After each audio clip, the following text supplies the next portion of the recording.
Real story बता रहा हूँ, जो कि मैंने इंटर्नशिप में आज के इतना टाइम हो गया मुझे इंटर्नशिप करते हुए गाइस, और मैंने आज तक सच में ऐसे इंसान से नहीं मिला था। जो मेरा परसेप्शन था ना, जो जो मैंने सोच रखा था कि एलएलबी के बाद ये करूँगा, वो करूँगा, ये होगा, वो होगा, वो आज सब दूर हो गया सुन के। सच में एक बार को तो ऐसा लगा कि तो hello guys, welcome back to my another video. My name is Mahavir Mathur. So I am a law student at faculty of law Delhi university. So guys, अगर आप भी दिल्ली यूनिवर्सिटी में एनरोलमेंट ले चुके हैं, एनरोलमेंट एडमिशन हो गया है, तो आपको बहुत बहुत शुभकामनाएं। आपके फ्यूचर के लिए बहुत बहुत शुभकामनाएं। बहुत अच्छे से आप करिए। मैं आपको फर्स्टली आपको एक चीज़ बता देता हूँ कि भाई, English speaking is must in this profession. English is must. If you are a law student, then you should to learn about a English language. Speaking and writing both are must.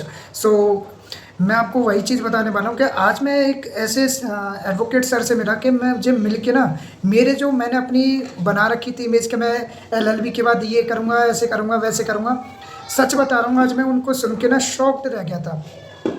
अब shocked वाली बात कुछ ऐसी है कि मैं आपको story बताता हूँ हुआ क्या एग्जैक्टली आज। मैं साकेत कोर्ट में तकरीबन शाम का टाइम था, 4 साढ़े 4 बज चुके थे। तो मैं डालसा के ऑफिस बैठा हुआ था, डीएलएसए के ऑफिस के बाहर बैठा हुआ था। मैं अपनी एक वीडियो एडिटिंग कर रहा था। तो मेरे एक जानने वाले सर हैं, मतलब मैं इतना नहीं जानता था उन्हें क्लोजली उससे पहले कि ये चीज़ पता हो मुझे। तो हाय हेलो थी, वो काफ़ी मिलते थे मुझे चैम्बरों में या कभी कोर्ट में मिल जाते थे, तो हाय हेलो होती थी।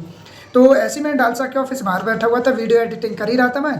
तो मैं सर वो आते हैं तो वो हाय हेलो करते हैं कि भाई कैसे बैठे हुए हो आज। तो मैंने कहा सर कुछ नहीं, ऐसे बैठा था, थोड़ा काम करता था। तो वो सर भी थोड़ा फ्री होते हैं अपने काम से, तो वो बैठ जाते हैं मेरे साथ ही। तो उनको नहीं पता था कि मैं एडवोकेट हूँ या इंटर्न हूँ अभी। तो वो कह रहे और बताइए वकालत कैसी चल रही है आपकी। मैंने कहा सर मेरी वकालत तो अभी स्टार्ट ही नहीं हुई है, चलना तो दूर की बात है। मैंने कहा मैं तो इंटर्न हूँ अभी। क्या आप इंटर्न हो? मैंने कहा जी। तो ऐसी बात करते रहे। तो मैंने कहा सर आप तो एडवोकेट हो ना? क्या हाँ मैं तो एडवोकेट हूँ। तो सर मैंने कहा सर आपका कब का एनरोलमेंट है? सर कहते हैं कि भाई मेरा तो अभी न्यूली एनरोलमेंट हुआ है, 2024 का है। तो मैंने कहा अच्छा। मैंने कहा बढ़िया है सर, फिर तो आप काम तो आपका चल रहा है। तो भाई जब मैंने बात ये कही ना कि सर काम तो आपका चल रहा है, तो सर थोड़े देर के लिए मतलब 2-5 सेकंड के लिए चुप हो गए। तो कह रहे हाँ। तो मैंने कहा सर काम वाम सही चल रहा है ना? तो सर कहते हैं हाँ ठीक ही है यार। मैंने ठीक ही है मतलब। तो मेरे से कह रहे आपको कितना टाइम हो गया साकेत कोर्ट में? मैंने कहा सर काफ़ी टाइम हो गया मुझे तो।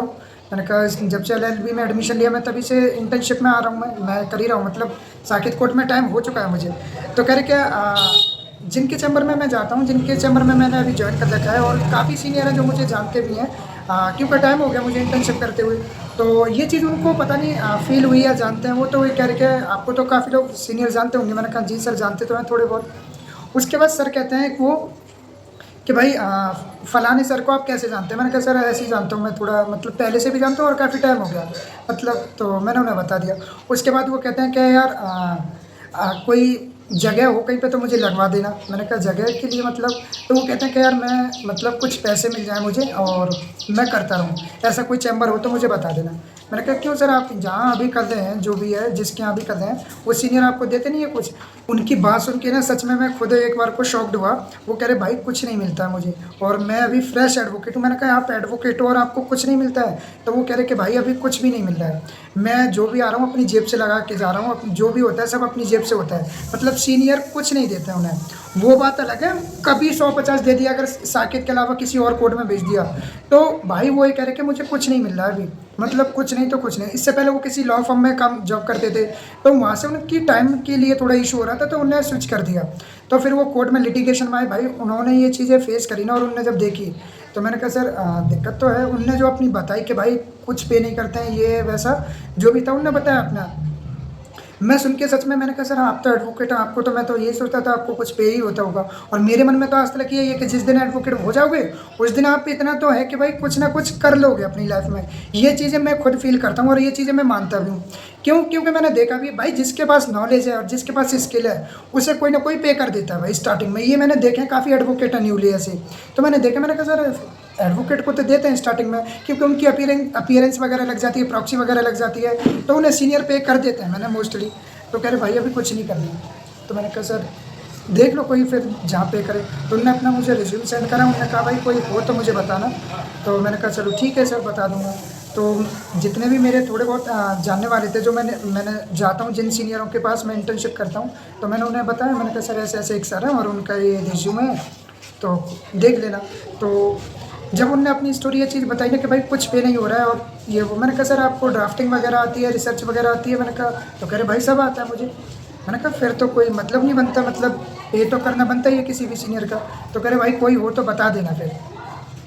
जब भाई सच आप ये देखो कि एक 2024 का एनरोलमेंट भी है, वो एडवोकेट और वो कमा नहीं पा रहे हैं अभी, और उसका रीज़न बहुत सारे हो सकते हैं। उस चीज़ के रीज़न ये चीज़ भी है भाई, क्योंकि हम उन्हें देख के ये नहीं कह सकते कि भाई सारे नहीं कमा पा रहे हैं। भाई वो नहीं कमा पा रहे हैं, अब वो किस तरीके से चल रहे हैं वो उन्हें पता होगा। इसका ये मतलब नहीं है कोई नहीं कमा पा रहा है, बहुत अच्छे भी कमा रहे हैं लोग। जो फर्स्ट जनरेशन लॉयर हैं और स्टार्टिंग अभी फ्रेशर हैं वो भी कमा रहे हैं भाई। तो ऐसा कुछ भी नहीं है कि वो नहीं कमा रहे तो कोई नहीं कमा रहा, कमा रहे हैं भाई। और ऐसे ही भाई सबका अलग अलग है, सबका हिसाब अपनी अपनी स्ट्रगल है, अपनी अपनी लाइफ है, और हर चीज़ हर बंदे के लिए अलग है। तो वो वाली बात है। तो भाई अगर मेरा तो मानना ये है कि अगर इस फील्ड में आए हो ना तो तुम्हें नॉलेज की बहुत ज़्यादा नीड है। नॉलेज होना और तुम्हारी कम्युनिकेशन स्किल होना ये बहुत मैटर करती है, मैं सच बता रहा हूँ। इसी वजह से मैंने स्टार्टिंग से ही मैंने इंग्लिश स्पीकिंग पे फोकस करा है, और मैं अभी भी स्पीकिंग पे ज़्यादा फोकस करता हूँ इसी वजह से, क्योंकि भाई इंग्लिश का बहुत ज़्यादा नीड हो गई है। क्योंकि इंग्लिश तुम्हें आनी चाहिए, और हम जिस प्रोफेशन में भाई इंग्लिश तो बहुत ज़रूरी है, क्योंकि हमारे जो ऑर्डर वगैरह भी होते हैं तो वो भी इंग्लिश में होते हैं भाई। और इंग्लिश मेरे हिसाब से तो स्पीकिंग बहुत ज़रूरी है। स्पीकिंग, रीडिंग और अंडरस्टैंडिंग बहुत ज़रूरी है भाई इंग्लिश तो। और कम्युनिकेशन स्किल तो भाई हर फील्ड में एक डिमांडेबल स्किल। जो भी लॉ इंटर्न है वो भाई अपनी कम्युनिकेशन स्किल पर ज़्यादा ध्यान दें, और इंग्लिश स्पीकिंग पे भी ध्यान दें, और अपने अंदर स्किल डेवलप करें, तो जिससे कि आपको कोई भी परेशानी आगे चल के ना हो। तो bye, we will soon next video.